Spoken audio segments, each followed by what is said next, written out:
Namaste. Welcome to my episode 2. Have you ever wondered why our ancient scriptures place so much importance on asking questions? Because it is not about blind faith, blind belief or obedience कि आपके parents, आपके teachers ने, आपके गुरु ने आपको कुछ बोला है, आपको उसको आंख बंद करके फॉलो करना है. You are supposed to seek a deeper truth. You are supposed to ask questions. चाहे वो अर्जुन हो, उन्होंने क्वेश्चंस पूछे कृष्णा से अपने डाउट दूर करने के लिए, चाहे वो राम हो, उन्होंने सेज वशिष्ठ से क्वेश्चंस पूछे, चाहे वो बृहद पराशरा हो शास्त्र एस्ट्रोलॉजी की बुक जिसके अंदर मैत्रेय सवाल पूछते हैं पराशरा सेज से.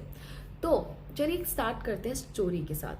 तो एक बार एक छोटा सा बच्चा होता है जो कि एक ऑर्डिनरी बच्चा होता है, ना ही कोई प्रिंस, ना ही कोई सेज. उसका नाम होता है नचिकेता और उसके फादर होते हैं वज्रश्रवा. वो एक बार बहुत बड़ा हवन कर रहे होते हैं. उसमें ही was expected to give away his possessions in charity. आसपास लोग होते हैं, वो देख रहे होते हैं. नचिकेता भी देख रहे होते हैं, उनके बच्चे, उनका जो बेटा था. तो नचिकेता ने कुछ नोटिस किया कि उनके फादर वो सब चीज़ें डोनेट कर रहे हैं जो कि पुरानी हो चुकी हैं, जो कि ऑफ नो यूज है, specially cows. They were old, weak and no longer capable of giving milk. So he thought that the spirit behind it is missing. So the boy was troubled. Then he approached his father and asked, "Father, to whom will you give me then?" His father ignored him the first time. Second time again he asked. His father again ignored him. Third time when he asked his father, he got irritated and angry. And he shouted and he said, जैसे होता है ना, हम गुस्से में कुछ बोल देते हैं which we don't even mean. तो उन्होंने अपने बेटे को बोला, "I give you to Yama, the Lord of Death." So most children would have been frightened to hear this, but he did not dismiss it as anger. He wanted to seek a deeper truth कि क्या बोला उन्होंने, क्यों बोला, क्या है ये. So क्या किया उन्होंने, डिसाइड किया कि अब मैं यमा को ढूंढूंगा. यम जो कि लॉर्ड ऑफ डेथ है.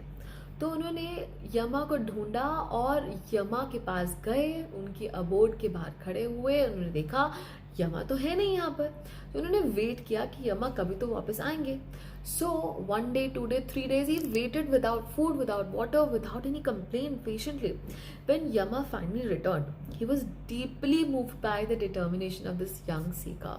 To make up for keeping his guest waiting, Yama offered Nachiketa 3 boons, यानी कि जिसे हम वरदान बोलते हैं. 3 वरदान दिए. So the first boon was, जब फर्स्ट बून जिसमें नचिकेता ने उनसे मांगा कि my father B free from anger, you should welcome me back home with love. He granted that तथास्तु बोलकर. For the second boon, he asked knowledge of that sacred fire which was happening, that sacred fire ritual जो हवन हो रहा था, उसकी knowledge उन्होंने मांगी. Yama granted that also. Then came the third boon.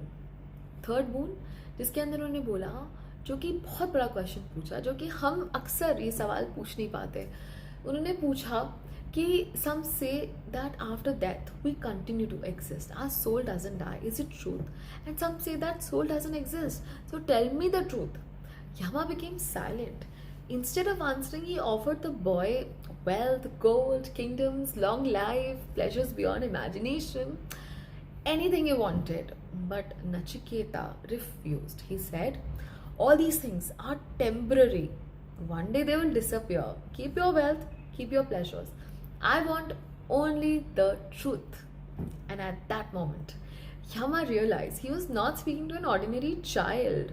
He was speaking to a true seeker, and he was really happy. So he granted him this knowledge of what happens after death, what is the purpose, the wisdom of the self, the soul.